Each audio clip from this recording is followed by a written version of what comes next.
Kleber Alves. Muito legal. Esse é um novo momento, né? Que a gente está vivendo, a gente tem que aproveitar para discutir mesmo, difundir o conhecimento, espalhar. E essa é uma das vantagens da tecnologia, a gente tem que usar as coisas boas da tecnologia para a gente crescer como sociedade. E quero, então, já está chegando o nosso horário, eu quero agradecer a todos a presença nesse nosso evento aqui do curso. Hoje a gente tem um tema bastante interessante do direito civil, e eu quero agradecer imensamente a participação da professora Joana, que está aqui com a gente hoje, o professor Anastácio, que mais uma vez, né, já é já é a segunda vez que ele faz com a gente. E, então, muito obrigada, professores, por estarem aqui, né, dedicando tempo de vocês aqui com a gente. Quero agradecer a todos os alunos que estão presentes, a professora, os professores também que vão participar, a professora Simone já se manifestou ali. Obrigada, professora Simone. E, bem, o dia de hoje, o nosso tema é revisão dos contratos. Deixa eu pegar aqui o título bem certinho. Revisão dos contratos em tempos de pandemia. Né? Então, a gente inicia, assim, a nossa live. Eu quero só apresentar os nossos professores queridos, né? Para vocês conhecerem um pouquinho deles. Vou iniciar com a professora Joana. A professora Joana, ela é auditora fiscal do município de Rio Branco e professora de Direito desde 2013. Então, já tem bastante experiência, né? Ela atua nas áreas de Direito Privado como professora. Atualmente, é mestranda em Educação pela UFAC. Ela tem especialização em Direito Civil e Processual Civil pela Uninorte, além de especialista em Direito de Família e Sucessões pelo Complexo Damásio de Jesus. A professora Joana é formada desde 2004 em Direito pela Universidade Oeste Paulista, no estado de São Paulo, e atualmente é professora substituta do curso de Direito da UFAC desde 2017, aliás, desde 2018. É nossa professora, está com a gente, né? Nos honrando com a sua presença, professora, lá. E abrilhantando, porque os nossos alunos gostam muito de você, do seu trabalho. É professora também no curso de Direito e Serviços Jurídicos da IUVERS, que é a antiga FAO. E é também membro da Academia Brasileira de Direito Civil. Tão jovem, mas tanta coisa já, né, professora? Que bom, viu? É uma honra ter a senhora aqui com a gente. Muito obrigada.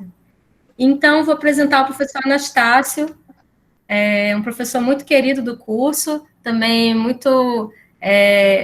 que desperta muito entusiasmo em todos os nossos alunos. O professor Anastácio é bacharel em Direito pela Universidade Federal de Goiás, especialista em Direito Civil pela USP, MBA em Administração Judiciária pela Fundação Getúlio Vargas, da FGV do Rio, é juiz de Direito titulado da Primeira Vara da Fazenda Pública, é mestre em Direito pela UNB, é professor adjunto nível 1 da Universidade Federal do Acre, onde é professor desde 2008. E aí, professor Anastácio, também é uma grande honra ter o senhor no quadro da UFAC. A cadeira de Direito Civil ganha muito com a sua presença.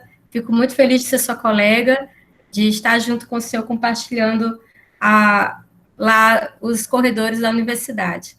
E é isso, eu vou deixar agora com vocês, agradecer mais uma vez e fiquem à vontade, tá bom? Não sei qual dos dois vai começar, vocês conversaram, vocês fiquem à vontade para iniciar. Vai, Joana. Pode deixar, eu começo. Bom, primeiro eu quero agradecer. Aliás, agradecer não. Parabenizar a iniciativa da coordenação de fazer essas lives com os professores, com os alunos. A professora Jussiane tem feito um trabalho maravilhoso à frente da coordenação. E dizer que para mim é uma honra fazer essa live ao lado do professor Anastácio, quando ela falou sobre as lives lá no grupo dos professores, eu saí pulando, mas eu quero fazer com a Anastácia, eu quero fazer com a Anastácia, porque eu sou fã dele, né? Eu sou apaixonada por direito civil, mas eu sou fã do profissional, que é o professor Anastácio. Então, para mim, está sendo muito gratificante poder participar desse momento com ele. E, na verdade, quem vai aprender aqui sou eu, né? Com a experiência dele, junto aqui com os alunos, junto aqui nesse momento, que para mim está sendo de uma grande oportunidade. E, professor, eu sou sua fã, viu? Obrigada por esse momento. E obrigada, professora Jussiane, por proporcionar para mim e para todos os alunos esse momento aqui hoje. Está sendo muito legal para a gente falar de contratos, né? Infelizmente, num momento, um momento bom, mas para falar, mas dentro de uma situação que não é tão boa, que nós estamos atravessando, que é essa situação do Covid, né? Que vem assolando aí todo o mundo, e infelizmente aqui no Acre também tomou grandes proporções, né?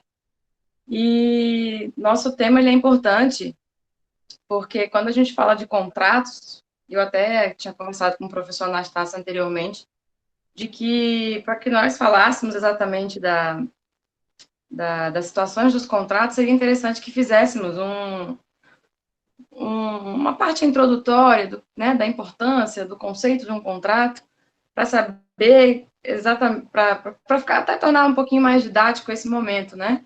Então, saber que as obrigações, elas se constituem, né, entre as partes, que são os credores, os seus devedores, justamente pelos contratos, compra e venda, um contrato de aluguel, né?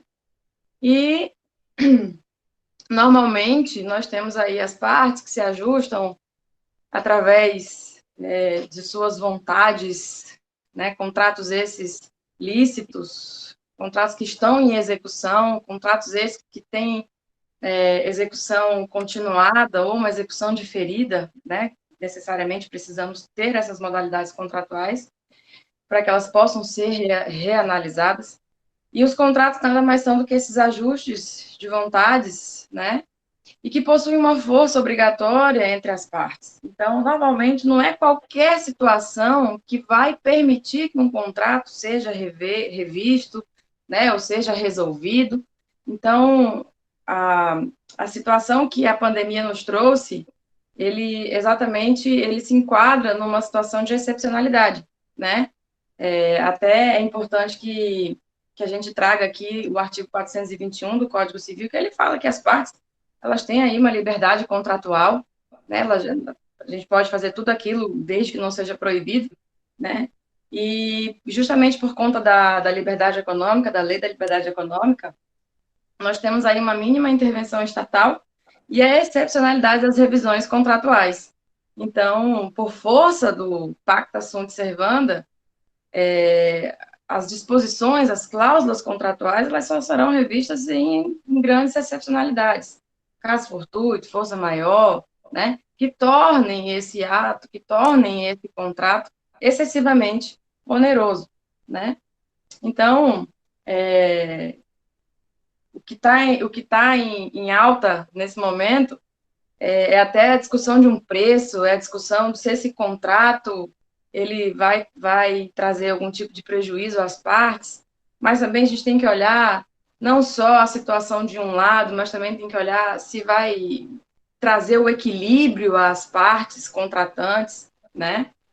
E também trazer à tona o projeto de lei 1179, que foi aprovado no Congresso, aliás, de iniciativa do Senado, aprovado na Câmara, aprovado no Senado, que foi para a presidência, né, que traz esse regime jurídico emergencial, que vai ser hoje aqui o debate que nós vamos trazer, né, professor? Vai ser Isso mesmo, exatamente professor. ali.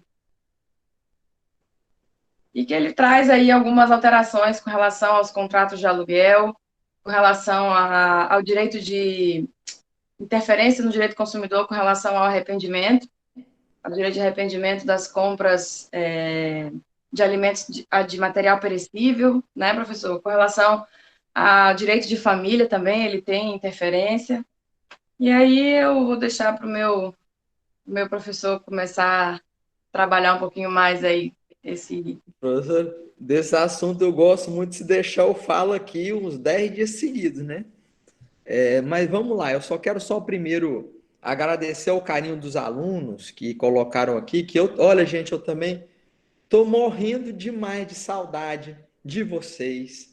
O coração tá para explodir de vontade de entrar numa sala de aula, de revê-los, de poder abraçá-los, de fazer o que a gente quer e o que a gente gosta. Quando a gente perde isso, a gente vê realmente como isso é importante.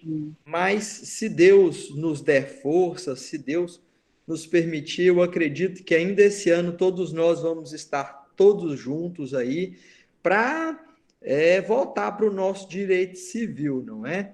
Se Deus quiser, eu tenho fé nisso. E voltando aqui para o nosso, feita essa introdução, voltando ao nosso tempo, esse tema, né? Dizer que esse negócio de revisão dos contratos não é uma coisa nova dentro do direito civil. Essa é uma coisa até já, vamos dizer assim, velha, antiga e batida. Só que com esse negócio de pandemia, parece que a coisa ganhou uma notoriedade, ganhou uma importância que há pouco tempo não tinha. Hoje se fala muito em toda hora tá alterando aí a possibilidade de, devido a essa crise, estar alterando ali os contratos, mas a boa notícia é que nós do direito civil, o direito civil já tem respostas doutrinárias, respostas legislativas já sedimentadas para acerca destes assuntos, de maneira que muitas das questões que são até tratadas no projeto de lei 1179, algumas delas nós poderíamos até inferir solução de acordo com a principiologia que rege a matéria, mas outras não, era necessário realmente a gente ter a lei.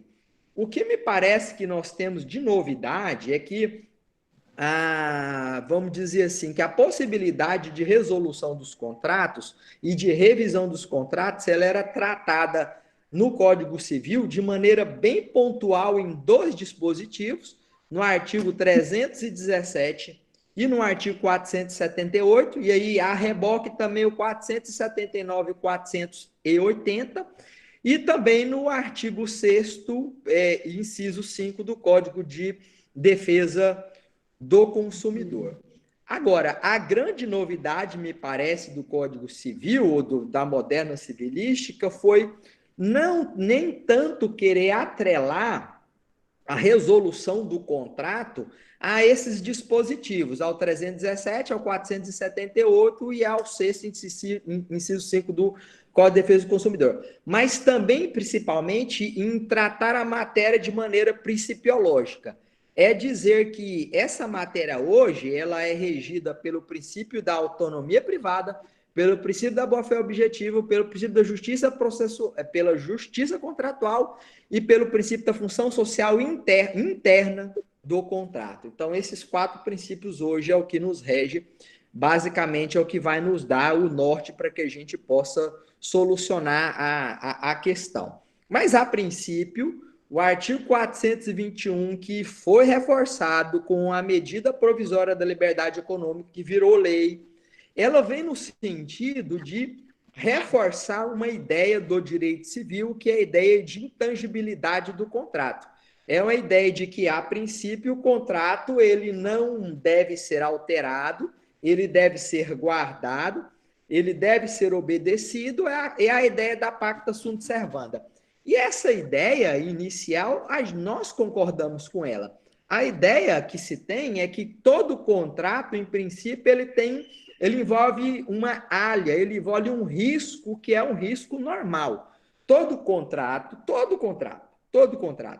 se você for comprar Coca-Cola na esquina, um maço de cigarro no botequim, um pacote de maçã no Araújo, mesmo estes contratos, eles têm uma alha.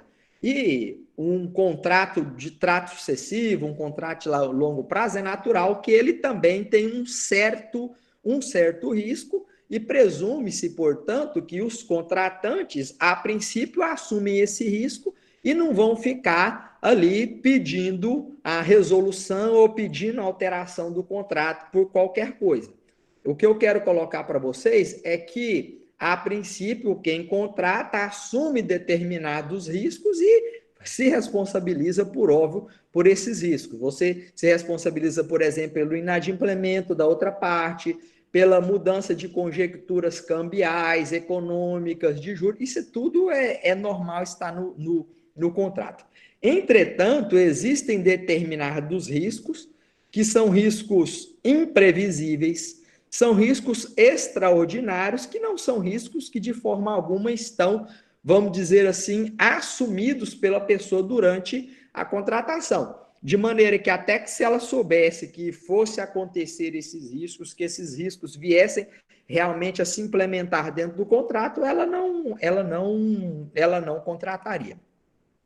Hoje em dia, nós não estamos mais usando a nomenclaturas do tipo teoria da imprevisão, teoria da rebus sic stantibus, até porque são nomes que remetem a uma certa limitação que não corresponde muito bem ao que quer dizer o artigo 317, ao que quer dizer o artigo 478 do Código Civil, não é? Portanto, senhores, em que pese esse projeto 1179, a gente já tem base suficiente para pedir alteração contratual, independentemente do projeto de lei, muito embora o projeto de lei tenha vindo em boa hora para algumas situações pontuais. E, a princípio, quando é que a gente pode fazer uma alteração contratual? Como eu falei, essa alteração ela é exceção, mas, a princípio, são os requisitos lá do artigo 478, que é, primeiro, que trata dos contratos de trato sucessivo, não é?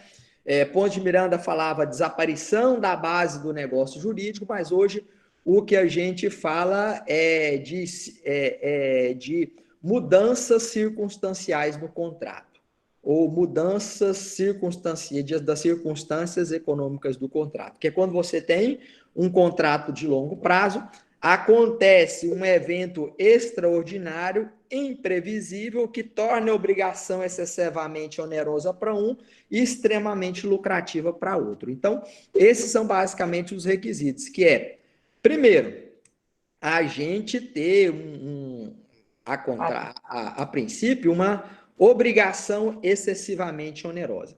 Essa obrigação excessivamente onerosa é justamente a ocorrência de um risco econômico que aconteceu para a parte, ela não assumiu, e que faz com que a contraprestação dela aumente muito, e de maneira que a obrigação que ela, a princípio, devido às circunstâncias dela, ela conseguir adimplir, agora, para ela adimplir, isso se torna um peso, um fardo muito grande. Então, ela está com uma obrigação que é uma obrigação excessivamente onerosa. Essa obrigação excessivamente onerosa, ela acaba vindo por intermédio de um fato que é um fato imprevisível, porque se for um fato plenamente previsível, um fato que está dentro das circunstâncias, e o previsível aqui significa aquilo que está dentro da área ou do risco normal do contrato. É isso. O previsível aqui, ou o imprevisível, ele tem que ser interpretado conjuntamente com o extraordinário. Então, são aqueles eventos extraordinários, aquele evento imprevisível que vai tornar a obrigação excessivamente onerosa para uma das partes, né? O que me parece que gera um grande problema na doutrina, o professor Hilário aqui, obrigado, professor, pela presença, é o que a gente chama de efeito, que o artigo 478 exige o chamado efeito gangorra, que é assim, que é o fato de que alguém assume a obrigação, fica com a obrigação excessivamente onerosa e o outro fica com um lucro exagerado. Eu posso pensar até no exemplo de uma pessoa que assume um contrato em dólar, aí o dólar está valendo R$3 e de repente o dólar vai para R$6, então um vai ter que dar muito dinheiro e o outro vai ter um lucro muito grande. Isso aconteceu logo que o governo Fernando Henrique Cardoso, quando a gente teve uma alteração na taxa de câmbio, que era fixo e passou para câmbio flutuante, o dólar disparou e o contrato de financiamento de veículos automotores naquela época era comum que seja feito em dólar e todo mundo começou, da hora para outra, a pagar o dobro do preço do valor da prestação e a financeira estava lá só lucrando, né? Mas não necessariamente ocorre isso. Não necessariamente ocorre o fato de que, porque alguém assumiu uma obrigação excessivamente onerosa, o outro agora vai ter um lucro exagerado. Eu dou um exemplo extremamente simples para compreender. Se eu contrato, por exemplo, alguém para fazer um frete, vamos supor, eu contrato a professora Joana para transportar uma mercadoria para mim lá para o Peru, quero levar para Lima, a gente combina o preço, certo? Beleza. Eu pago o preço para ela. E aí a estrada do Peru é interditada e ela tem que fazer um desvio de 2, 3 mil quilômetros a mais, né? Para ela, a obrigação se tornou muito mais onerosa, o que eu paguei não vai pagar, e eu não vou ter nenhum lucro a mais, não vou ter nenhum lucro exagerado com isso. Então, esse efeito gangorra do que exige o artigo 378 do Código Civil é um efeito muito, muito complicado, não é? Que é algo que, a princípio, a gente não estaria muito exigindo lá no artigo 300 e 317. Quando o projeto de lei, só para falar aqui, professor, depois eu passo a palavra para você, só vou completar uma coisa aqui, porque senão... esse projeto de lei, ele já hoje já está aprovado, só está esperando mesmo a sanção do presidente da República, que, a meu ver, vai acabar sancionando, não é? O projeto, ele não excepciona ou não melhora nenhuma regra. Muito pelo contrário. Algumas normas aqui que ele quer deixar... que ao invés de facilitar a modificação do contrato, a renegociação da cláusula contratual, ele deixa muito claro que em determinados casos isso não é possível. No artigo 6º, por exemplo, que ele diz que essa possibilidade não pode ter efeito retroativo, e depois ele diz que no artigo 7º que a gente não pode levar em consideração a pandemia, nesse caso, para pedir a revisão contratual, o aumento da inflação, a variação cambial no euro-dólar, a desvalorização e a substituição de padrões monetários, ou seja, já dizendo que para esses casos aqui, não é para aplicar a teoria da imprevisão. Então, ao que muita gente pensa, a regra geral da modificação contratual foi até restringida, muito embora em alguns pontos o projeto aí avança, não é, professor? Exatamente, professor. Estava até lendo aqui uma reportagem, acho que foi até do professor Tartucci, né? E ele falando que a medida visa, né, amenizar os impactos causados pela pandemia, principalmente na área econômica, mitigando aí alguns efeitos, né, dessa possível recessão que a gente estamos vivendo, mas que provavelmente ainda vai dar uma piorada. Mas ela acaba mesmo se tornando um pouco contraditória, porque ela restringe determinadas situações, né? E ela traz a aplicabilidade apenas para situações específicas, como o caso de aluguel, né? E é até interessante falar do aluguel, porque ele, ao meu ver, né, e eu acho que também, numa conversa prévia que eu tive com o senhor, ele ajudou um lado, mas ele esqueceu de olhar o outro, né? E quem vive disso? Porque quando ele trouxe o aluguel como forma de possibilitar, né, daquelas pessoas que pediram uma revisão ou até mesmo a possibilidade de deixar de pagar um aluguel por até, salvo engano, até 30 de outubro. Então, fica Isso. aí quase 7 meses sem pagamento de aluguel e eles não podem ser despejados, não é isso, professor? Uhum. Então, e aquela pessoa que vive de aluguel? Aquela pessoa que tira do aluguel a sua subsistência. Então, eles olharam de um lado para uma pessoa, mas eles deixaram de olhar para o outro, né?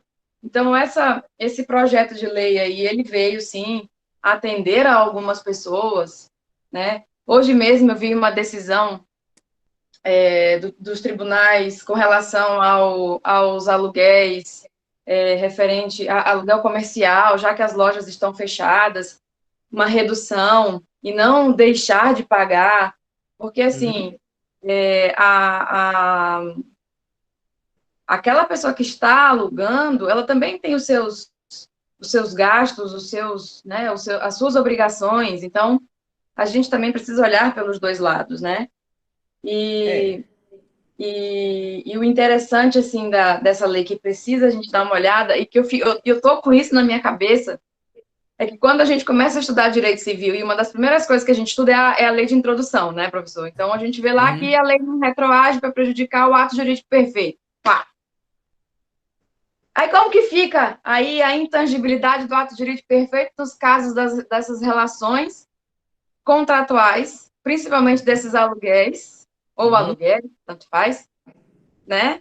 E dessa pessoa que sobrevive disso, que não vai poder cobrar nem sequer 50% de um aluguel, vai ficar aí até 7 meses sem receber um centavo.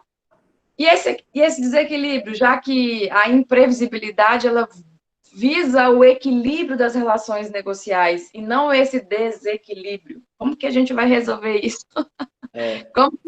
Como que a gente olha para isso e como que... O senhor sabe que, né, vai chover, gente, vai chover demanda dos dois lados, né, professor? Então, é interessante que a gente faça aqui uma análise, não só desse projeto, que a gente faça uma análise dos dois lados, né? De uma forma que a gente consiga trazer o direito civil atendendo aos dois lados. Uhum. É isso mesmo. Vamos contextualizar aqui para quem está nos ouvindo, professor, só para ficar melhor, né?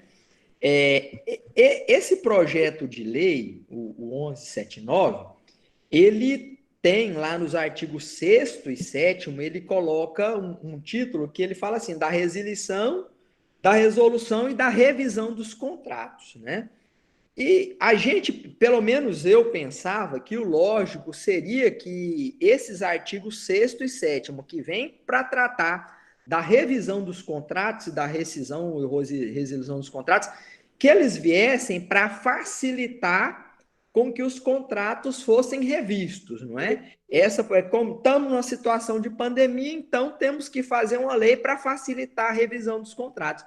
Mas o que ele fez foi justamente, a meu ver, foi justamente o contrário. Foi dificultar a revisão dos contratos. Deixando muito claro, por exemplo, se a gente pegar o parágrafo 2º do artigo 7º, ele diz o seguinte, olha, não tentem aplicar a norma de revisão dos contratos do Código de Defesa do Consumidor, lá do artigo 6º, inciso 5º, que é muito mais fácil, muito mais flexível, não queira aplicar para as relações de direito civil normal. Não é porque nós estamos em pandemia que a gente vai pegar a norma da defesa do consumidor e vai aplicar aqui nas relações jurídico-civis comuns. Então, ele já entrou para proibir. Não vão inventar, porque já tem gente que possibilitava, não dá pelo Código Civil, mas vamos tentar revisar ou utilizando as normas de empréstimo ali do Código de Defesa do Consumidor. A lei, não pode não. Coloca lá também no artigo 6º que essas normas não podem ter eficácia retroativa, ou seja, de 20 de março para antes disso, você também não queira aplicar aqui essas normas, não é? E diz ainda restringindo, porque o Código de Defesa do Consumidor, o Código de Defesa do Consumidor, o Código Civil, não fala o que é fato imprevisível e não exclui a inflação como fato imprevisível, não exclui a variação cambial como fato imprevisível, não exclui justamente esses itens aí, como a cláusula de escala móvel monetária, como fato imprevisível. Aí vem a lei e fala, não, isso não é fato imprevisível, não. Se você não pode querer alterar, por exemplo, ou querer modificação de contrato com base em variação do dólar, com base em outras cláusulas de escala móvel. Ou seja, o que o artigo 6º e 7º do projeto de lei faz não é possibilitar ou melhorar a revisão dos contratos. O que ele faz é restringir. Agora, o que realmente o projeto fez em relação ao contrato de locação, realmente é uma inovação, porque a gente não teria como deduzir ou tirar essas conclusões apenas da revisão contratual, não é? No contrato de locação, especificamente, o que a lei faz é o seguinte: primeiro, ela proíbe que o inquilino inadimplente seja despejado. Do período pela inadimplência do período de 20 de março a 30 de outubro desse ano, ele não pode ser despejado, né? E basicamente permite, vamos dizer assim, entre aspas, eu não vou dizer moratória, porque moratória é como você está em mora e vai ter que pagar o juros, mas me parece que o caso aqui não é de mora, você não pode aplicar os efeitos do artigo 395, porque o caso aqui não é de mora. O caso é de dizer assim, olha, você pode ficar praticamente quase que 7 meses sem pagar os aluguéis. É o que está dizendo isso. E como é que vai fazer para pagar depois os... Vamos supor que eu decida que eu vá suspender esse pagamento dos aluguéis pelos 7 meses. O grande mal dessa lei como toda lei, é sempre a sua grande generalidade e abstração, e ela não pensa muito no caso particular. E eu vou dar o exemplo que eu falei para vocês aqui, que uma senhora ontem me perguntou, estava conversando com ela no celular, que o caso dela é o seguinte, só para explanar aqui para vocês. É uma viúva que depois que ela era sustentada, né, sempre foi sustentada pelo marido, nunca trabalhou, que ela ficou viúva, ficou sem renda. O que ela fez para sobreviver? Pegou a casa que ficou de herança do marido, o domicílio conjugal, né? E mudou para um local menor e vive hoje dos aluguéis da casa. É a única fonte de renda que ela tem hoje. A preocupação dela é com que o inquilino, que a princípio é funcionário público, e a princípio o funcionário público está em uma situação melhor, porque não está sofrendo tanto as consequências econômicas, pelo menos por enquanto, porque depois que não tem arrecadação tributária, os salários vão acabar atrasando, né? Por enquanto, mas vai chegar. Ela está falando, olha, ele vai receber normal o salário, e se ele quiser, ele não vai me pagar. Tem alguma coisa que eu possa fazer? Aí eu fiquei pensando, né? Pensei, olha, a lei pensou, o que a lei pensou? A lei pensou no seguinte, foi nisso que a lei pensou. A lei pensou no sujeito que estava pagando aluguel, e aí ele pega e perde o emprego. Perdendo o emprego, ele não tem mais como pagar aluguel, ia ser despejado, colocado no olho da rua. Então é melhor, nesse caso, vamos dizer assim, vamos sacrificar o locador. O locador vai ficar um tempo aí sem receber, não é? Mas depois, quando passar essa pandemia, o locatário vai acabar parcelando isso aí, pagando, vai ter que pagar 20% a cada mês, né, de prestação, 20% não do saldo devedor, mas de cada mensalidade, a cada mês. Depois explico melhor como é que é isso. É isso que ele pensou, mas não pensou nesse caso dessa senhora, né, que o sujeito, a princípio, tem condição de pagar e ela não tem condição de ficar sem receber. Aí ela perguntou, e aí, o que faz? Eu falei, olha, fica difícil, né, porque pela lei você não tem o que fazer, você vai ficar sem, se ele quiser, ele não vai pagar e você não vai ter o que fazer, porque você não vai poder propor ação de despejo e vai ter praticamente um direito potestativo dele, né? Mas me parece que esse tipo de caso tem que ser analisado, porque não é esse o objetivo da lei. E aí a intervenção judicial ela viria para dar uma interpretação mais consentânea à lei para que esse tipo de deturpação não acabe não ocorrendo, né? É verdade. Uma outra inovação aí dessa lei só uma coisinha, tem algumas perguntas que estão sendo feitas. A gente responde depois, né, professor? Vamos só continuar falando um Depois a pouquinho. professora Jussiane passa aí, já falar das mensalidades escolares. Eu Acabou que o projeto de estou lei ia anotando falar. aqui, Uhum. depois eu trago elas à tona aqui. A gente pode ver as perguntas ao final mesmo, como a gente sempre está fazendo. Isso. Uma outra coisinha que a lei trouxe, e ela diz respeito ao consumidor, é porque a teoria da imprevisão no direito, no direito do consumidor, né? Aliás, desculpa, o direito ao arrependimento, ele permite, né, que você, quando faz compras por telefone, pela internet, que você, ao tomar contato com o produto, você diga, não era exatamente isso que eu queria, né, e devolve, né, e dessas mudanças que esse projeto está trazendo diz respeito a essa impossibilidade de se arrepender nos casos até o dia 30 de outubro, nos casos de alimentos, né? Quando você faz os pedidos de alimentos e pedidos de medicação, né? Você liga e pede, aí o cara chega na porta da sua casa, não quero mais, né? Não tô afim, né? Então, o que talvez essa situação aí também sirva para. Eu não sei falar a verdade, professor, Na eu não sei verdade, nem muito sei. bem o que o Congresso O que estava é isso, pensando né? nisso aí, porque sim, você fala um direito de arrependimento para produto perecível, Né? A pessoa pediu um sanduíche, não quero mais. Você manda pedir um sanduíche do Bob's, aí, Acho que é, não sei, acho que é mas para a gente não esse sanduíche não chegou prejudicar, muito acho bom que é aqui para não não, tô me prejudicar arrependido. aí acho que pra gente não prejudicar as pequenas lojinhas aí, as pessoas que estão trabalhando em delivery, nessas entregas, sei lá.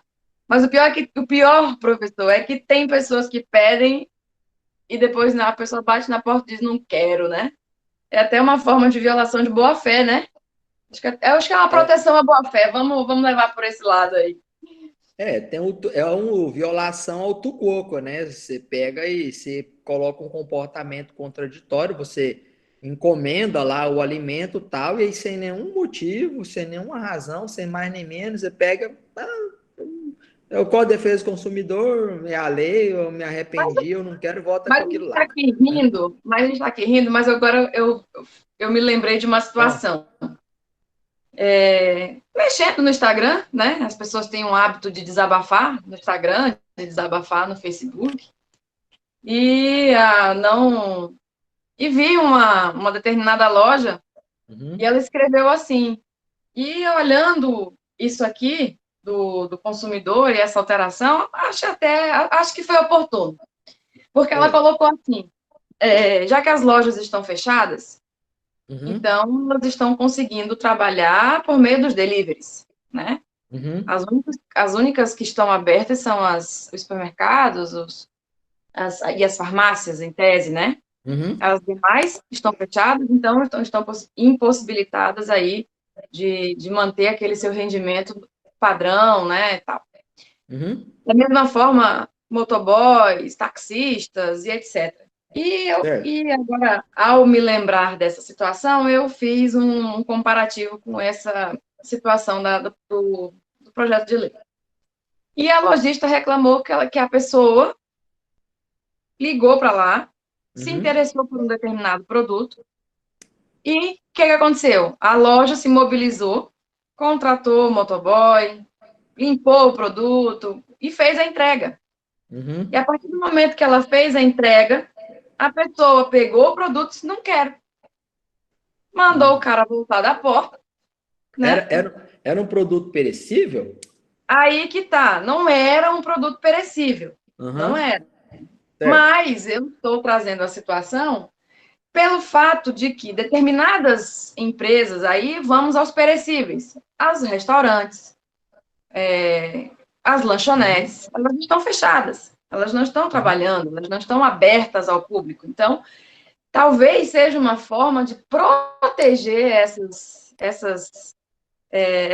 empresas, né? Com certeza. Né? De uma Eu, proteção da boa-fé até. só para situar, né, professor, eu acho que nesse ponto, só para deixar claro aqui, que o projeto de lei está fazendo é anulando a possibilidade do consumidor exercer o direito de arrependimento do artigo 49 do Código de Defesa do Consumidor. Ou Para seja, qualquer coisa, né? Chegou lá o delivery, o consumidor não pode falar, eu não quero, eu estou arrependido, eu tenho que devolver. Então, nesse ponto aqui, me parece que o projeto é extremamente bom, é extremamente alvissareiro, porque talvez nessa parte aí, no meu entender, é uma proteção excessiva para o consumidor, deixando o fornecedor do produto ou do serviço à mercê de uma conduta abusiva e violadora da boa-fé objetiva praticada pelo consumidor e da qual ele, lojista, a princípio não tinha defesa nenhuma.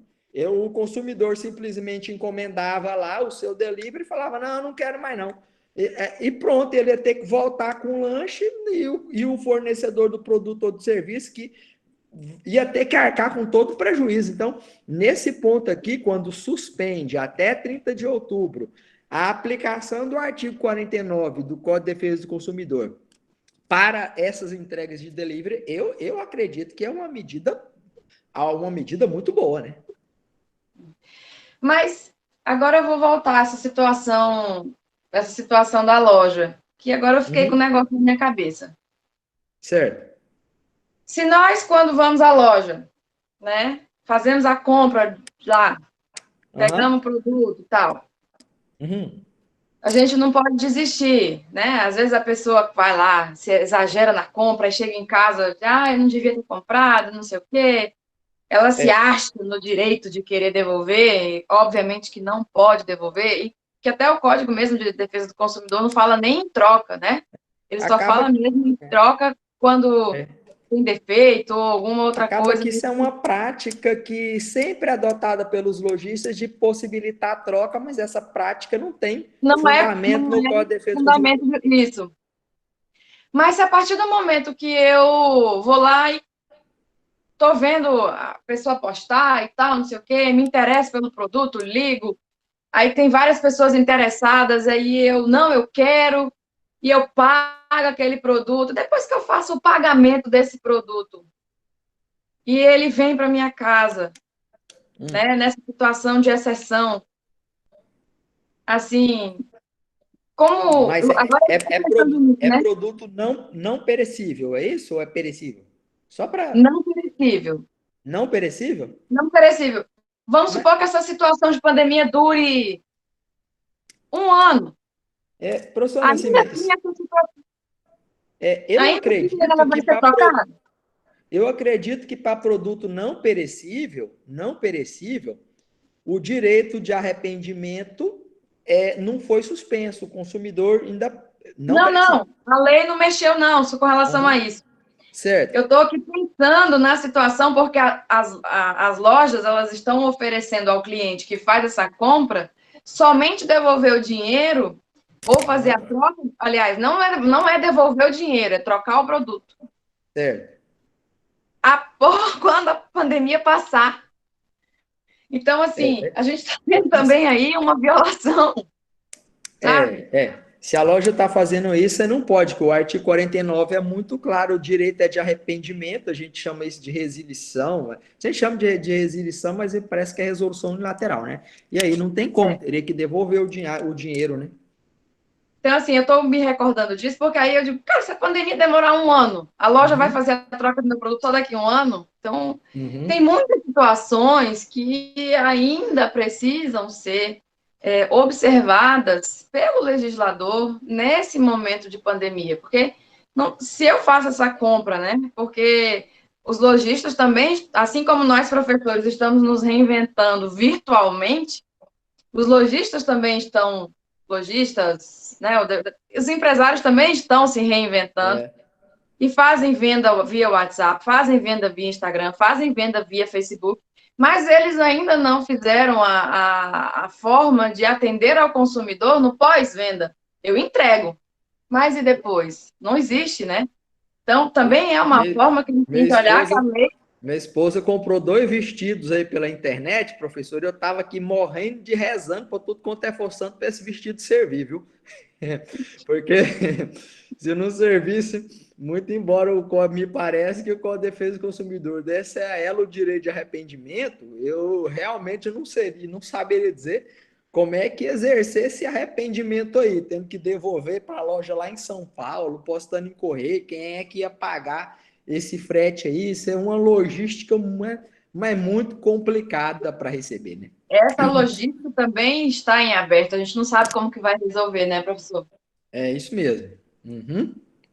E as outras situações que eu vejo aqui da lei, que eu acho que não diz respeito aqui à nossa conversa, mas mas eu achei interessante. Suspensão das prescrições aquisitivas, né, de uso capião. Você viu? Está suspenso a prescrição das usucapiões até 30 de outubro. Está tudo suspenso. Esse prazo aí... Bem tranquilo, né? São um prazo a favor de contra... Está correndo favorável a quem essa medida favorece ao proprietário.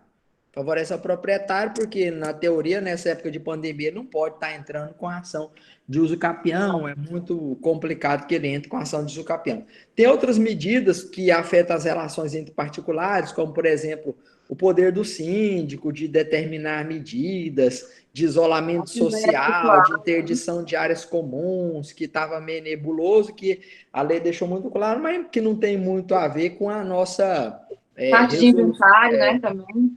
Eu acho, professor, que a gente pode, eu não sei se já está na época das perguntas, porque... Teve só uma aluna, uma pessoa que falou assim que no Uber Eats, que é um app, Sim. que é de entrega de comida, de estilo iFood, se o cliente desiste da compra e ele não aceita receber o alimento, que é o perecível, ele, da mesma forma, ele paga.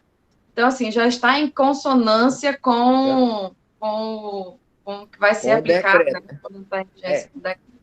Então, o Uber Eats aí já se adiantou, não sei se essa era a prática do aplicativo, mas me parece que é o normal, é o correto. Não, correto. Sempre, porque para mim é a flagrante violação da boa-fé, né? Você vai, liga, a pessoa faz o teu produto, né? Aí chega na sua casa, você olha e diz, não quero mais. Aí é complicado, né? Agora essa prática, então, do Uber Eats já está devidamente resguardada aqui pela medida. Agora, me parece, o que nós temos que discutir é o seguinte, essa lei é uma chamada lei transitória, só vai valer até 30 de outubro. E depois de 30 de outubro, quando acabar a pandemia, não vai deixar de ter Uber Eats, não vai deixar de ter nada disso.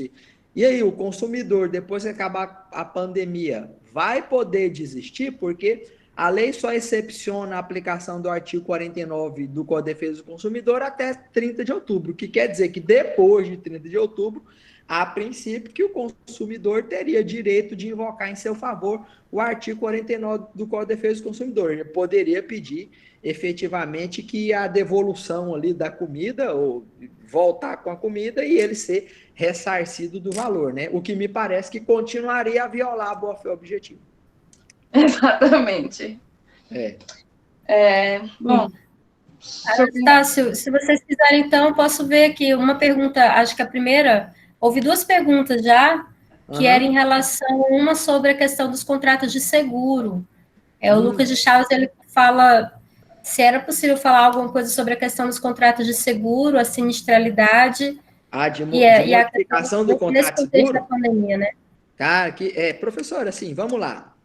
Que coisa legal. Essa pandemia a gente teve muitos problemas já que já estão judicializados. Por exemplo, eu vou dar um exemplo clássico que nós temos aqui. Algumas lojas do shopping Via Verde já judicializaram pedindo a revisão dos contratos, dizendo o seguinte: olha, nós estamos aqui, a gente não está vendendo nada, está fechado e estamos tendo que pagar aluguel, estamos tendo que pagar condomínio, estamos tendo que pagar aí um monte de coisas, né?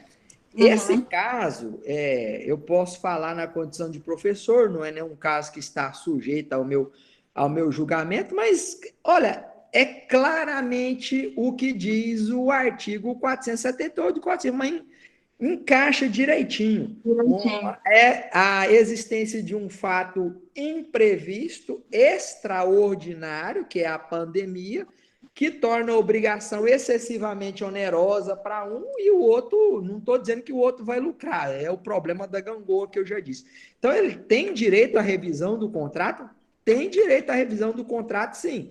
Pelo princípio da justiça contratual, o que tem que acontecer é que o Poder Judiciário, durante esse período, não vai isentar ele, claro, do pagamento total, até porque continua tendo o shopping alguns custos ali de manutenção, alguma coisa, mas dá margem para reduzir drasticamente o valor desse aluguel para um valor equitativo, não é? Então, claro, no contrato de seguro, o problema é um pouco mais complexo, professor. Por quê? Porque existe um certo... vamos dizer assim, um certo entendimento doutrinário, no sentido de que a gente não aplica a revisão dos contratos, que seria, eu não gosto do nome, teoria da imprevisão, mas vou falar aqui, teoria da improvisão nos contratos aleatórios, e o contrato de seguro é um contrato aleatório. A ideia é a seguinte: quem faz um contrato aleatório já está assumindo o risco da área, não é? Então, portanto, que não tem cabimento ele querer alegar que é fato imprevisto e tal. Mas nós já temos, isso é bem já tranquilo, não é? Olha, era Orlando Gomes que já dizia, eu estou falando Orlando Gomes porque é um civilista dos mais antigos que a gente tem. Ele fala o seguinte, que é plenamente possível a revisão dos contratos aleatórios, desde que a ideia é assim: nos contratos aleatórios você assume um determinado risco. Só que o risco que aconteceu, o que está acontecendo, é um risco muito maior que você não está abarcado dentro daquele contrato aleatório. Então, portanto, se acontece um risco muito maior do que aquele que está previsto em contrato, ou se devido à pandemia, a ocorrência da sinistralidade abaixa muito, por exemplo, o risco de acontecer o sinistro é muito diminuído, por óbvio que o contratante também vai ter direito à diminuição no preço do seguro.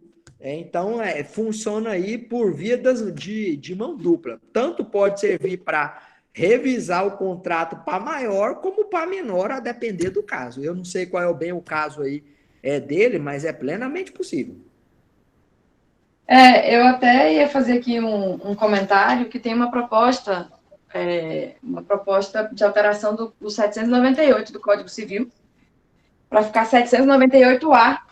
E essa proposta ela ainda não foi ainda votada, mas ela existe, que ela vai ficar assim, ó: o segurador não pode eximir-se ao pagamento do seguro, ainda que da apólice conste a restrição, se a morte ou a incapacidade do segurado provier da infecção por epidemias ou pandemias, ainda que declaradas por órgãos competentes. Será que ele está falando de seguro de seguro de vida, né? Por exemplo, a pessoa tinha um seguro de vida e ele foi infectado pela Covid, e aí tem uma cláusula de exclusão que diz assim, se for por pandemia e a gente não vai cobrir, não. Tem uma cláusula de exclusão ali, não é?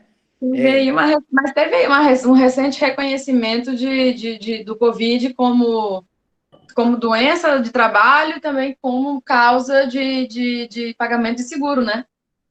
Aí o professor Pereira pode até falar mais disso, mas já tem decisão do STJ dizendo que contrair Covid é acidente laboral. Então, é Não, eu equiparado a tô falando acidente de trabalho.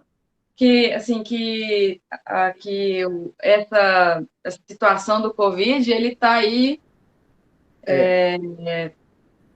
alterando bastante coisa, né? Então, teve essa proposta, é a PL 890 de Uhum. 2020, O né? caso, Caso o caso no seguro, ao meu ver, é mais simples de resolver, porque na grande maioria dos casos nós vamos poder aplicar o Código de Defesa do Consumidor, lá o artigo 6º do Código de Defesa do Consumidor, que até prevê como cláusula leonina esse tipo de situação. Então bem tranquilo, né?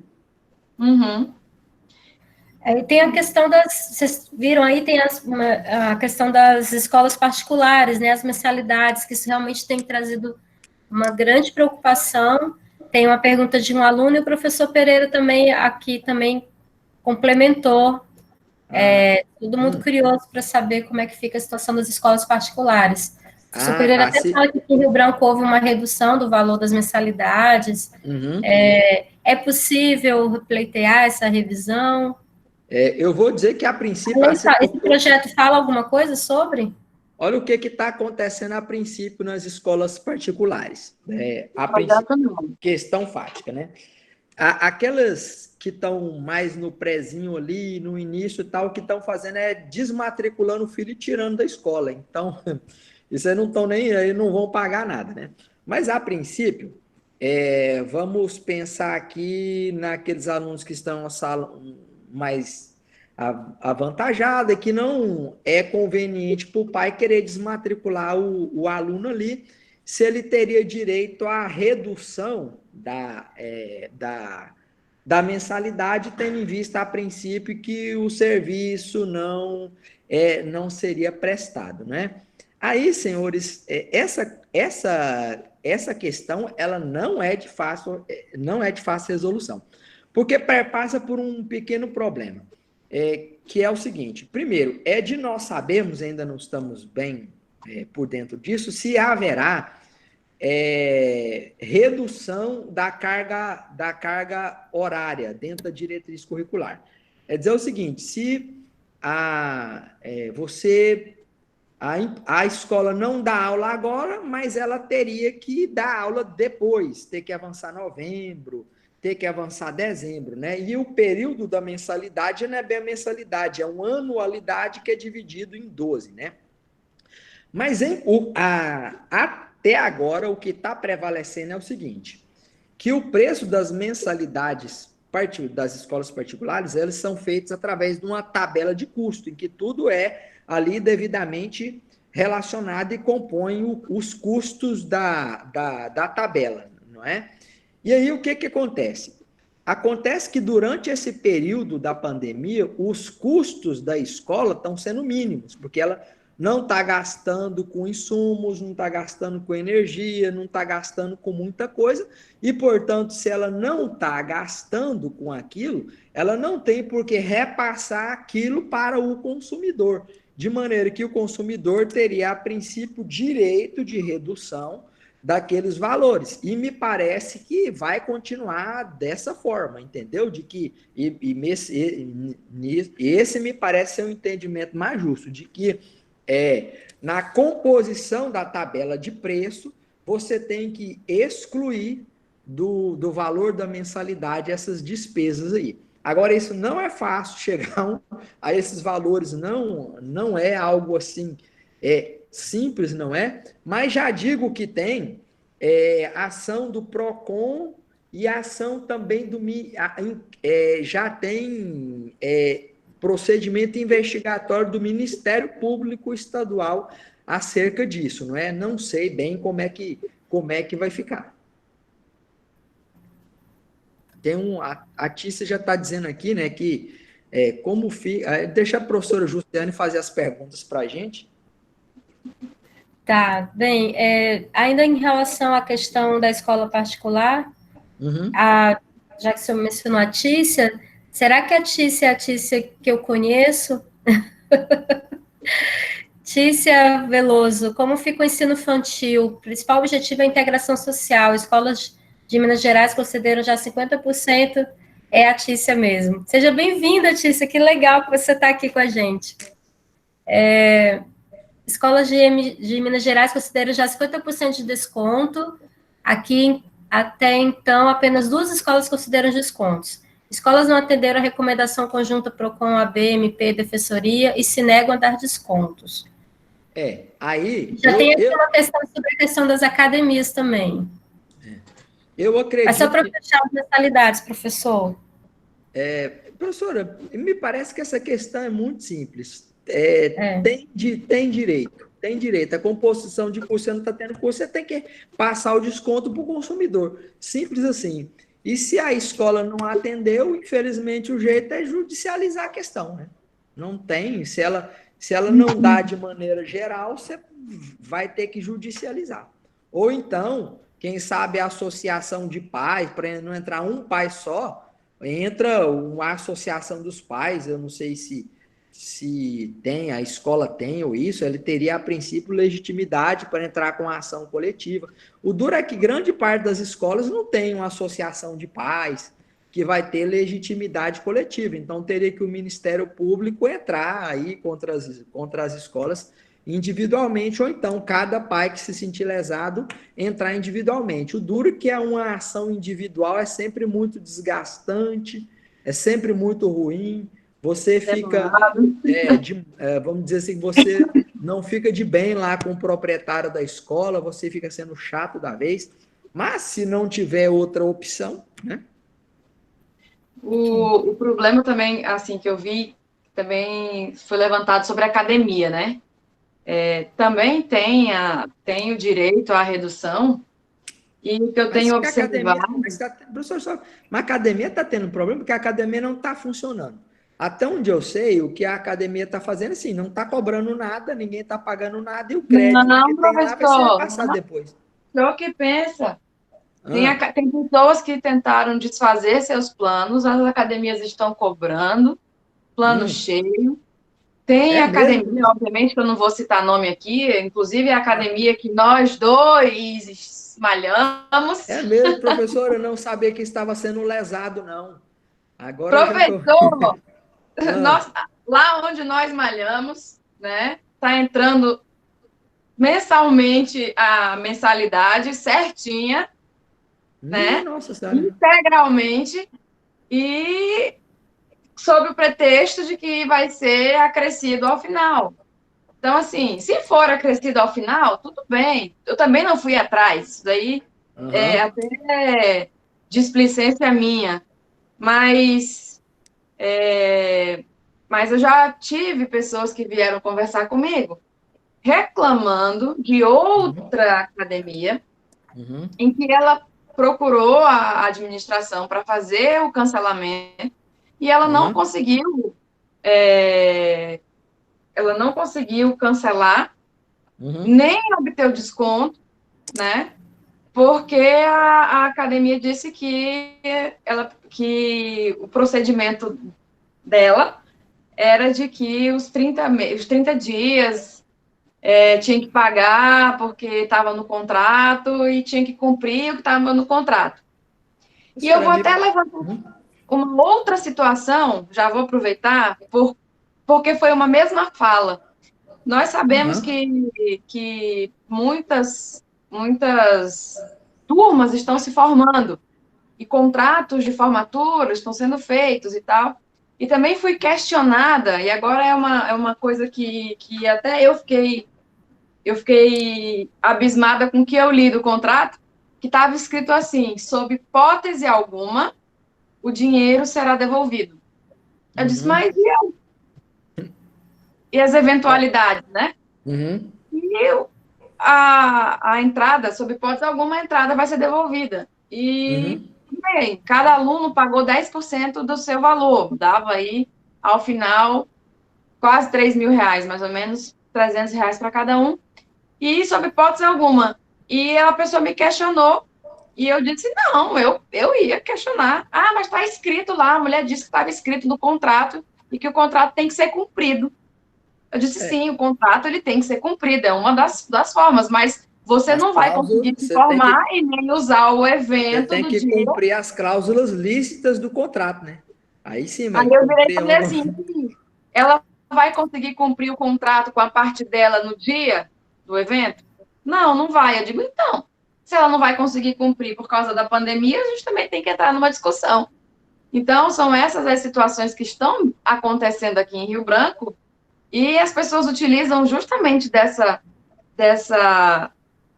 obrigatoriedade de execução contratual, como as academias, e aí eu digo, a nossa academia, né? Que aí também que estão sendo levantadas aí pelas pessoas aqui no bate-papo. A questão da academia é muito simples. Se não tem prestação de serviço, não tem por que o consumidor pagar. Isso é muito tranquilo, né? Você não tem contraprestação, não tem por que você pagar por um serviço que você não está tendo. É simples. E a questão também dessa cláusula que consta aí nesses contratos de formatura é de uma abusividade, a cláusula abusiva, que não tem nem o que a gente está discutindo também, né? É verdade. Na verdade, posso fazer uma pergunta? Com certeza. A gente não como vocês dois são do direito civil, eu já parti do pressuposto que a gente ia realmente sempre falar especificamente do direito civil, sem pensar tanto na questão do contrato do consumidor, né? Porque realmente acaba sendo uma aplicação de princípios, né? Um direito diferente, um direito mais específico e mais favorável a um lado. Que tem, de fato, um lado mais fraco, né? Mas aí acaba que a gente está tendo várias perguntas relacionadas muito a essa questão de consumo, né? Desse contrato de consumo.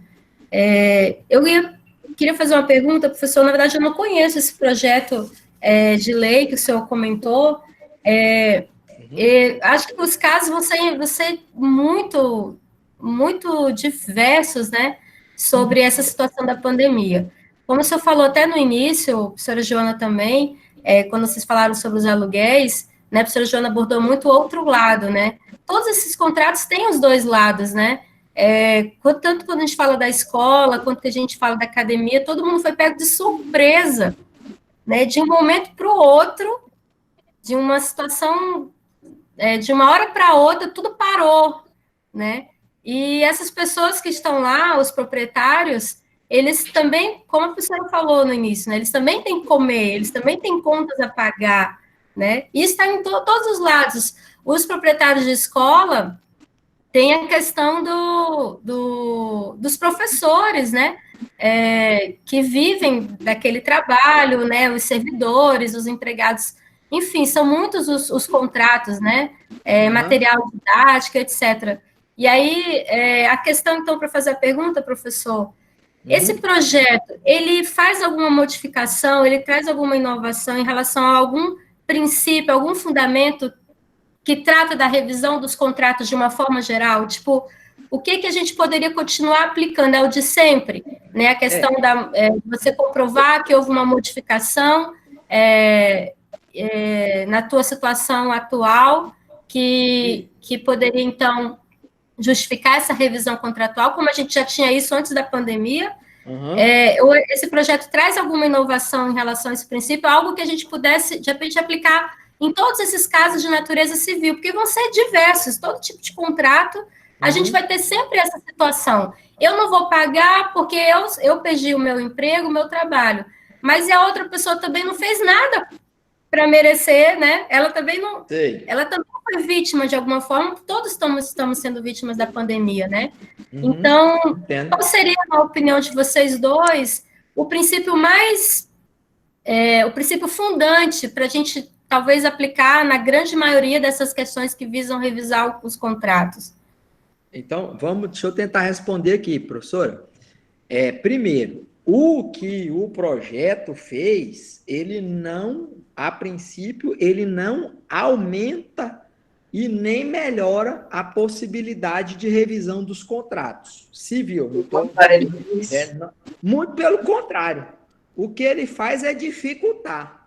é falar que em várias circunstâncias não pode alterar, não pode mudar, não tem como revisar, que é as circunstâncias lá do artigo 6º e artigo 7º, não é? Em compensação, ele trouxe algumas normas específicas em relação a alimentos, em relação a imóveis, em relação ao direito concorrencial, né? É isso. E aí tem só um outro ponto, voltando aqui nas academias, que é o que o Pierre colocou aqui, que o Pierre tem razão.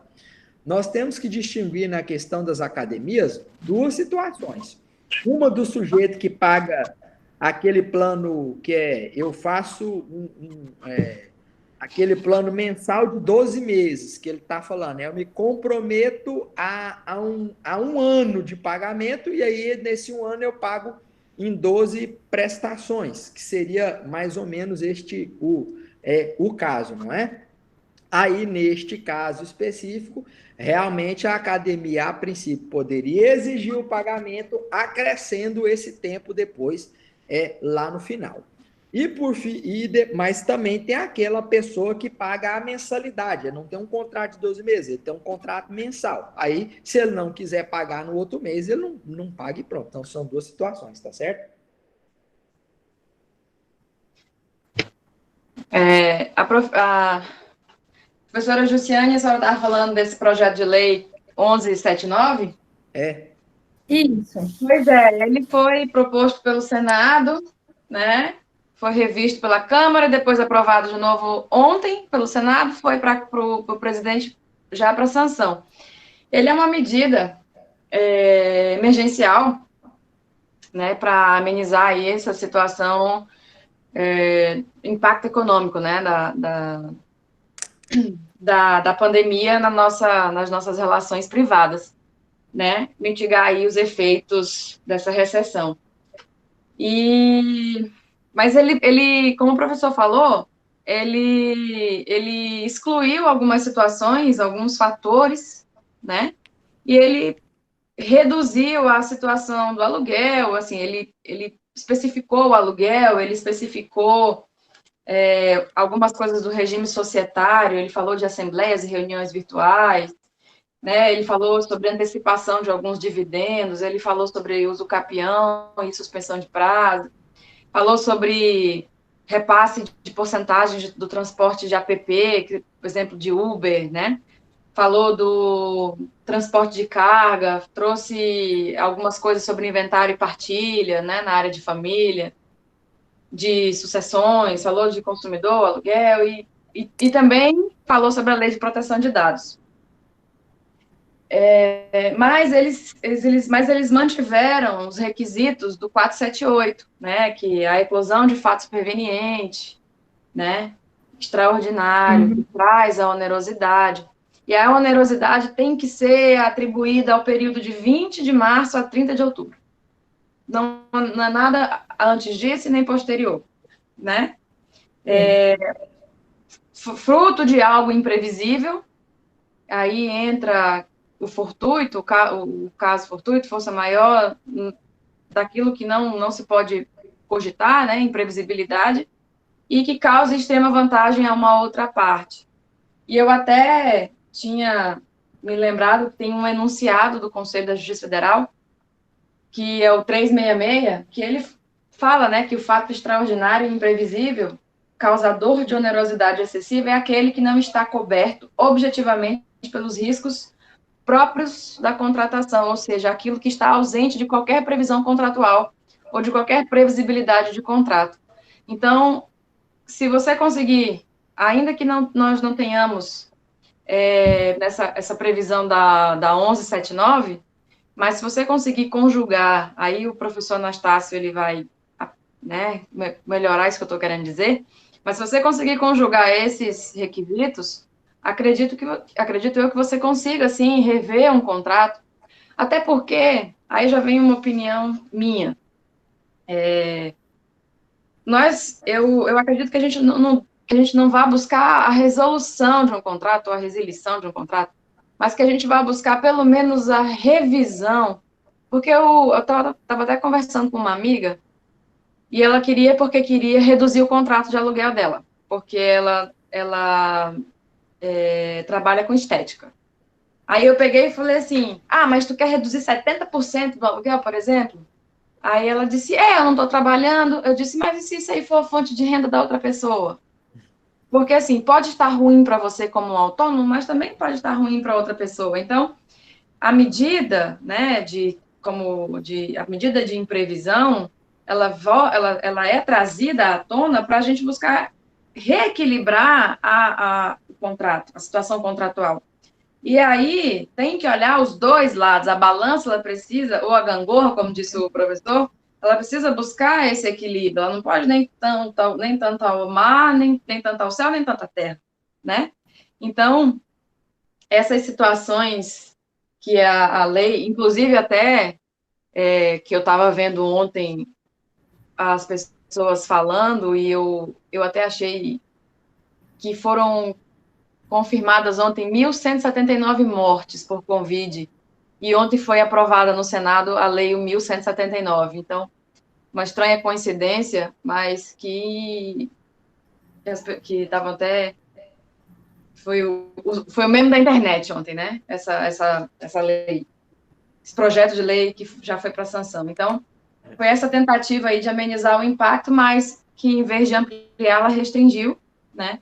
Mas aí, como o professor Anastácio falou, se você consegue conjugar todos esses requisitos e em uma eventual ação judicial, a análise é do juiz, né? Então, ele, obviamente, ele vai tentar conjugar outros princípios, como o do enriquecimento sem causa. Por que eu vou, né, professor, que está me ouvindo aí, por que eu vou beneficiar um em detrimento de outro, né? Então, o todo tem que ser analisado, e não o particular, né? Então, afinal de contas, a intervenção é a intervenção mínima, mas a publicização, ela existe para isso. A gente intervém nas relações particulares justamente para proteger direitos daqueles que estão sendo violados. Né, professor Anastácio?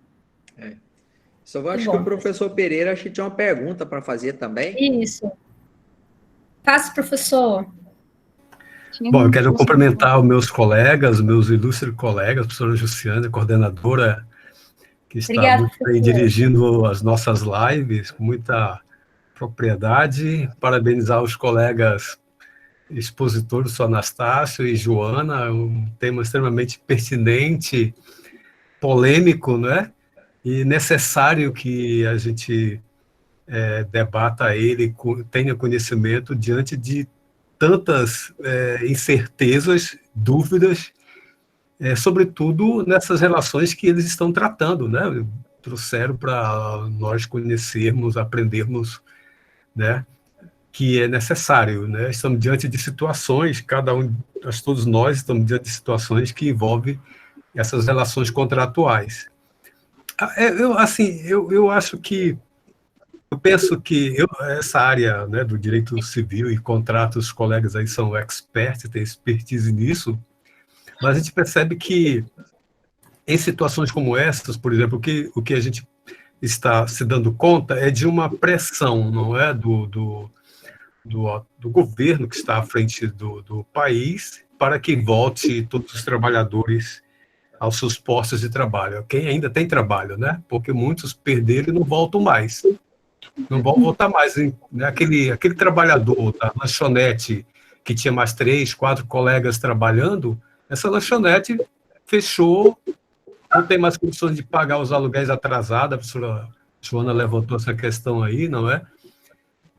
Então, mas a gente percebe que há um movimento muito forte no sentido de que os trabalhadores voltem ao trabalho para o quê? Manter a economia funcionando, para que o patronato brasileiro, os grandes empresários, os empresários de modo geral, mantenham seus lucros, não é?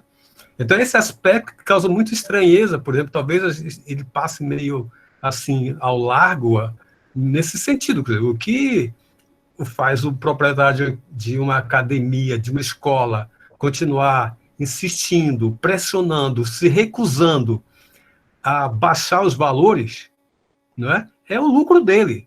O que está em jogo é o lucro dele. Né? Eles querem manter o lucro, a custa de qualquer coisa, a custa da vida de quem quer que seja. Então, a minha pergunta por exemplo, o que eu fiz, eu queria só, talvez, abordar um pouco mais ela, porque por uma situação de pessoas da família, lá em Manaus, né, lá a Defensoria Pública, o Ministério Público, parece que a Coordenação de Direitos Humanos da Assembleia Legislativa do Amazonas e outros órgãos, eles entraram na justiça para reduzir as mensalidades das escolas particulares. Eles conseguiram, mas conseguiram em termo. Me parece que ficou em termo eu tô sem a minha, sem a minha imagem, não é? Desculpa aí, gente. Mas reduziram em termo. Por quê? Porque a pessoa tem uma opção, pagar com desconto, parece que eles conseguiram, a justiça conseguiu, essas entidades conseguiram, junto à justiça, reduzir em 20%, um desconto de 20%, mas a pessoa tem uma opção de pagar, como já pagava antes, por exemplo, uma escola que já dava um desconto até o dia 5 do mês subsequente, se pagar até lá, tem um desconto X, né? Esse desconto ele recebia um plus com essa ação dessas entidades junto à justiça, lá no Amazonas, mas a pessoa tinha uma opção de pagar somente aquele desconto que a escola já dava, né? Sob pena de que, quando terminar os efeitos dessa medida provisória 1179, é um MP ou é uma lei, eu não lembro, desculpa os colegas, mas depois o Nastácio e o Joana, quando falaram, se reportem a isso, mas assim, a pessoa vai ter a opção de, a partir da validade dessa lei, não é? Recolher tudo que foi descontado, esses 20% que foi descontado agora, está sendo descontado a mais, a pessoa vai repor depois. Eu acho que isso não faz sentido, né? Porque o professor Anastácio foi muito feliz na fala dele ao dizer que as empresas, academia, escola, seja o que for, né? Eles têm uma planilha, né, de custo. Ora, no momento que 1.000 alunos não estão indo para a escola, significa que a escola não vai precisar de 200, por exemplo, técnicos, pessoas de serviços gerais para fazer limpeza, merenda, seja o que for. Então, isso já reduz a planilha de custo dele. Então, não é justo, eu entendo, repassar o custo disso quando não há o custo, quando ele não existe mais. Aí seria o enriquecimento sem causa do patronato brasileiro. Então, era essa a minha observação somente. Obrigado. E parabéns aos colegas pela bela exposição. Obrigada, professor Pereira. Excelente manifestação aqui. Eu não sei se os professores querem comentar mais alguma coisa. A gente tem ainda mais algumas perguntas também ainda sobre outros assuntos, né? Mas as escolas estão ganhando em termos de perguntas, né? Está tendo bastante interesse. Mas eu não sei se a gente poderia, talvez, abordar outros aspectos para a gente tentar contemplar outros assuntos também. Foi feita uma pergunta do Antônio Barroso sobre a questão dos consignados. Poderia fazer aqui, deixa eu só localizar, Barroso. A suspensão, ele pergunta sobre a suspensão dos empréstimos consignados, que foi motivo de controvérsias, tanto no âmbito municipal quanto estadual. Ele pergunta sobre a constitucionalidade dessa medida. Professora, sinceramente, lembra da outra live que nós vamos fazer sobre a estrutura constitucional da propriedade privada? Essa outra futura live aí já vai poder responder melhor essa pergunta aí, que é assim, eu acredito nas boas intenções da suspensão do consignado, né? Com certeza está num momento muito difícil, aquela coisa toda, mas no meu ponto de vista, por razões que são muito complexas para explicar aqui agora, eu não tenho dúvida nenhuma da inconstitucionalidade desse projeto. Por mais que ele seja imbuído de boas razões, de boas intenções, é um projeto inconstitucional. Professor da Sobra, é um PL, né? É um PL, né? Esse 1179, né? É o projeto de lei, deve virar lei, já está para sanção, deve virar lei dentro em breve, professor. Ok, obrigado. professor, tem também sobre uma pergunta do Roberto, ele fala sobre a questão da prestação de serviço do transporte aéreo, né? A compra de passagem. Aí acho que já vai mais para o direito do consumidor, né? Ele fala anteriormente a pandemia, caso uma companhia precisasse cancelar ou remarcar algum horário de voo, era facultado ao consumidor reaver o dinheiro desembolsado, ou remarcar a passagem para um outro dia mais conveniente. Agora, a devolução dos valores pagos continua sendo possível, todavia, em até 12 vezes. Mas o que vejo, isso é o Roberto falando, mas o que vejo como mais crítica é a situação de remarcar a passagem, pois está sendo cobrado do passageiro a diferença tarifária. A companhia aérea cancelou ou remarcou o voo por motivos compreensíveis, porém a média de preços de passagem subiu, e repassar essa diferença ao consumidor me parece violar o direito do consumidor e até a boa-fé nessa relação de consumo. Como eu falei, né, a gente está aqui com as duas, tanto o direito civil como o direito do consumidor. Ele já falou tudo, professora, já falou tudo de responder a pergunta. Ele já respondeu. Mas o STJ havia se manifestado no sentido de não poder incidir nenhum tipo de encargo, né? Encargo. Você só ia pagar aquela tarifa, que é a taxa de embarque, que é aquela taxa lá, que é de R$100 e poucos, mas a diferença tarifária, a diferença de passagem do dia para o outro, não. Isso aí o STJ já tinha se manifestado, e eu falo isso porque eu estava com uma passagem marcada agora para junho, e fui fazer a devida alteração, né? E a passagem que eu comprei foi daquelas promocionais que se você desistir, você perde tudo, né? E o fato de eu não poder viajar foi realmente em razão do corona, né?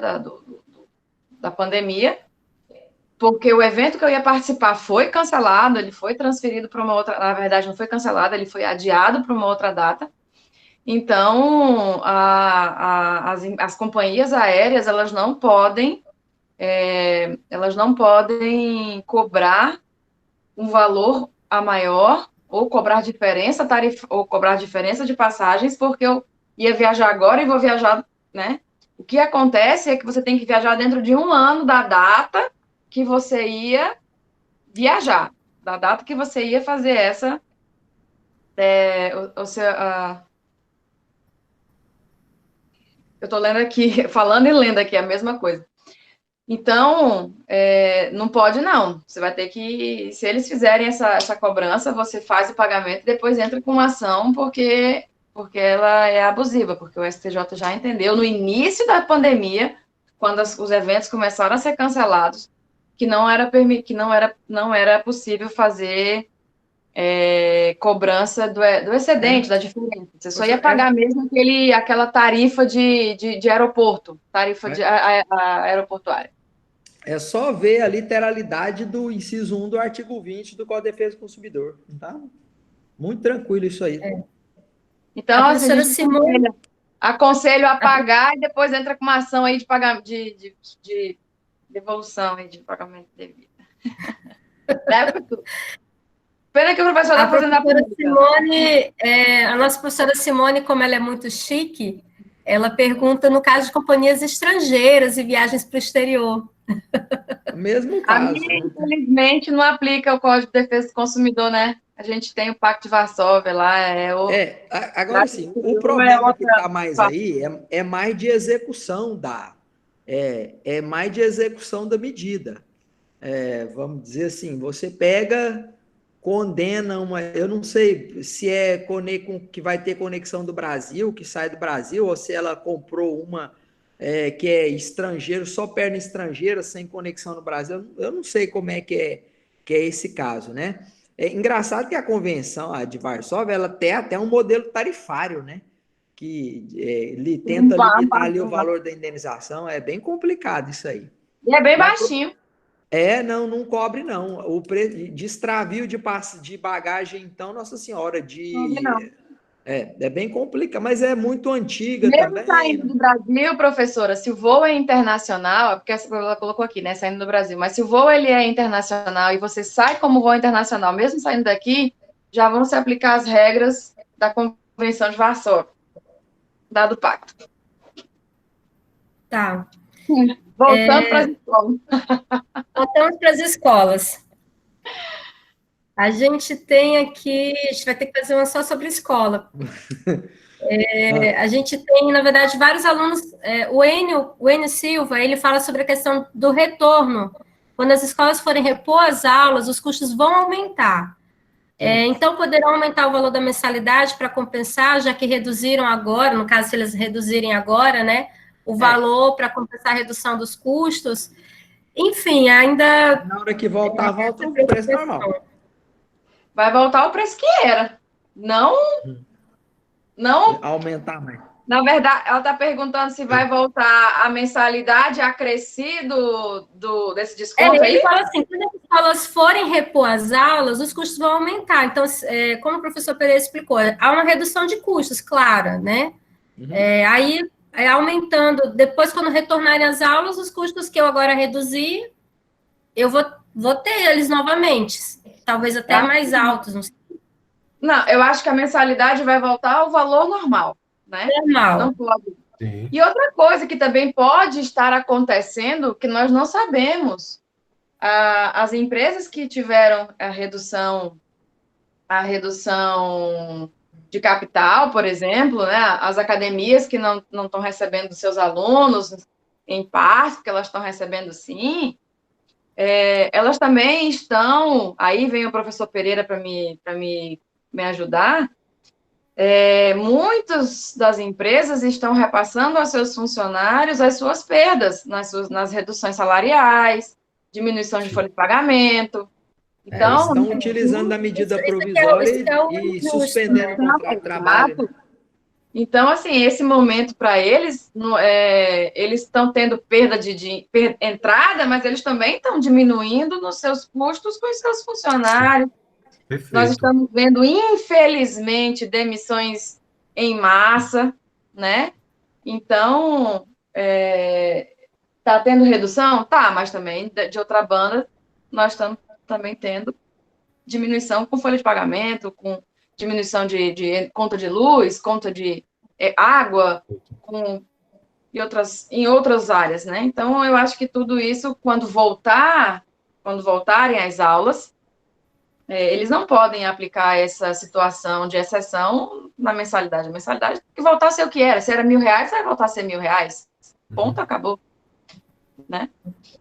Assim como o salário dos professores também tem que voltar a ser o que era. Ou dos funcionários. Salve, né? Colegas, a gente tem lá no início, na verdade, a gente teve uma reflexão aqui de um acho que de um aluno nosso, agora eu me perdi, deixa eu ver se eu acho que rapidinho, é do Denis, se alguém conseguir encontrar mais rápido que eu. Ele fala sobre a questão do direito do consumidor, na verdade ele fala sobre os contratos serem mais claros, mais transparentes. Direito à informação, né? Que é o direito básico do direito à informação. Informação, transparência.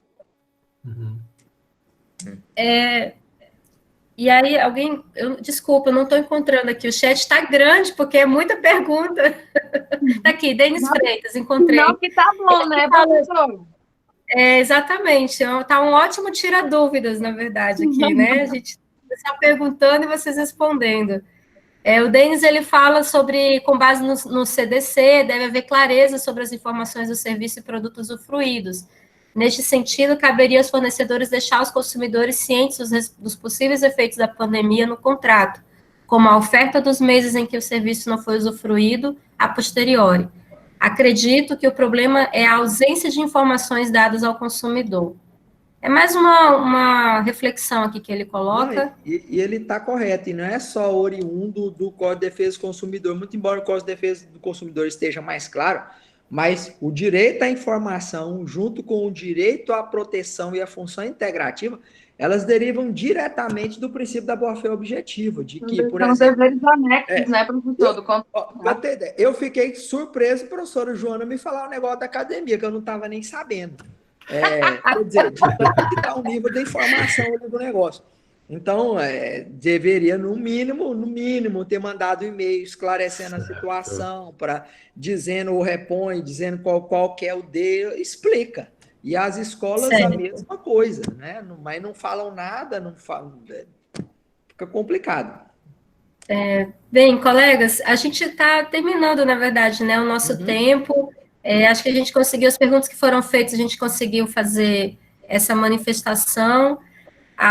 Chegou a Anne aos 45 minutos do segundo tempo e fez uma pergunta. Eu vou fazer a pergunta dela, mas eu coloco essa como a nossa pergunta final. E aí eu passo para vocês responderem a pergunta e após já fazer as manifestações, as considerações finais de vocês para a gente fazer o nosso fechamento, tá bom? Vamos lá, Anne, não vou deixar você sem pergunta.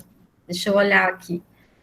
A MP 934 de 2020 diminui o número de dias letivos, contando que seja cumprida a carga horária, ou seja, esse período em que as aulas estão em EAD contará para o currículo. Em tese, não haverá reposição de aulas, e sim a continuidade dos conteúdos. Ainda sobre a escola, né? Isso é muito. Isso ocorreu realmente. Isso teve um impacto maior e mais significativo, a meu ver, no ensino superior, em que muitos cursos já possibilitavam que grande parte da carga horária fosse colocada em EAD. Aí, então, o que eles fazem? Coloca os alunos em EAD e conta aquilo como dia letivo. Quando voltar, aquele período ali vai ser como um período normal de aula, não é? Exatamente. E aí isso tem que servir de justificativa para que a instituição do ensino não reduza o valor da mensalidade, alegando que o ensino está sendo prestado regular, mas da maneira de EAD. É isso. Inclusive o MEC tem soltado algumas portarias e solicitando algum cumprimento de algumas coisas, algumas coisinhas para que seja validado essa modalidade EAD, sabe? Para que a gente não perca o ano letivo e essa redução aí também não tenha problema nenhuma no final. Tanto para as particulares. Mas nós da UFAC não podemos fazer isso, então fica complicado. Não, é só para as particulares. Nós já vamos entrar aí, né, viu, professor Pereira? Já Natal, Ano Novo, acabou tudo já para a gente. Eu vejo também, eu acho que é isso mesmo.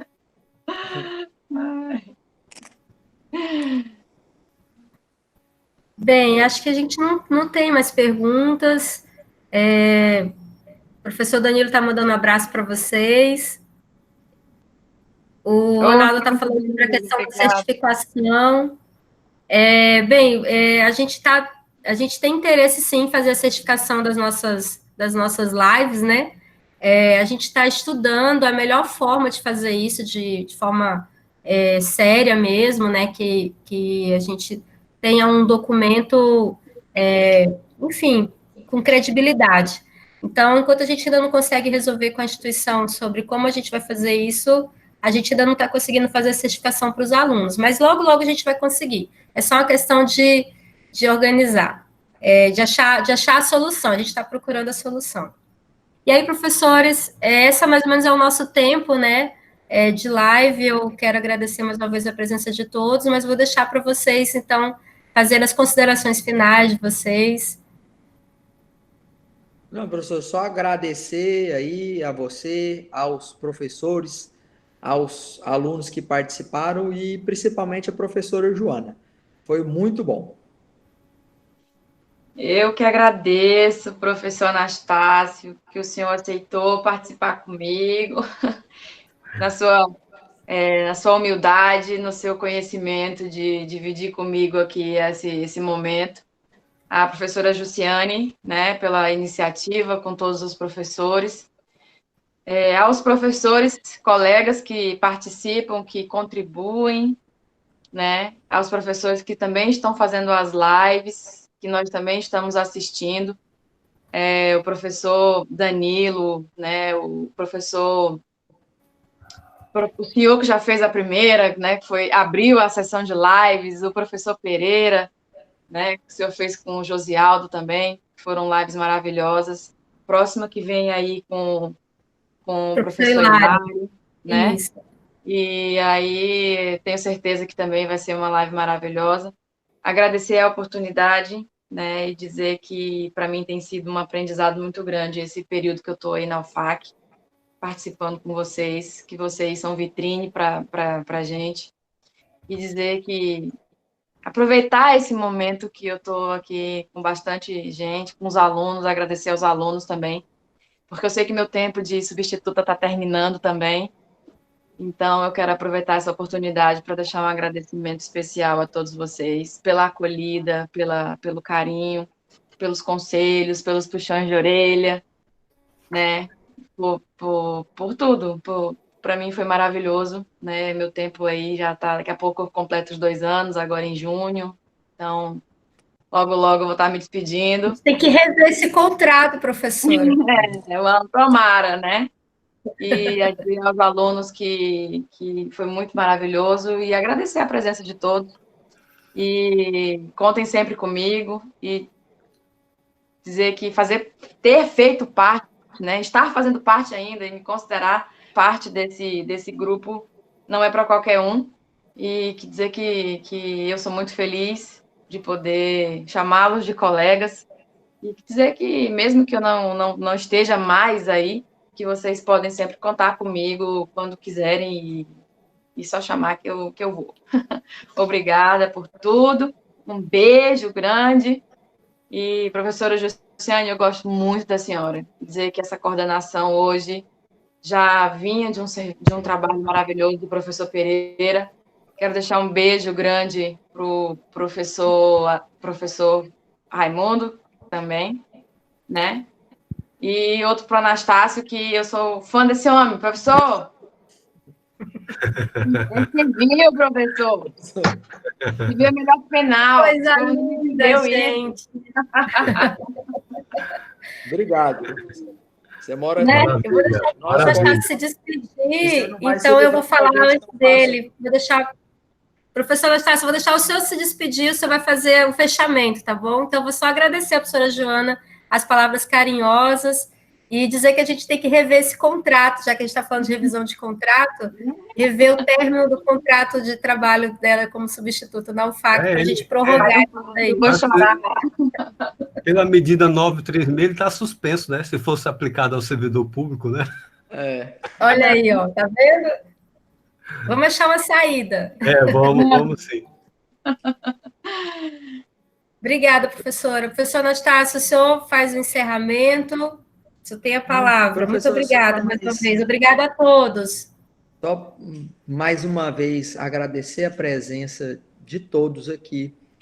Dizer assim que nós, o curso de Direito da UFAC, a UFAC, nós não somos prédio, nós não somos tijolos, nós não somos coisas, nós somos pessoas. Quem faz a UFAC, o que faz a UFAC ser grande é simplesmente numa única coisa e se reduz a um único fato, ao de que nós somos pessoas.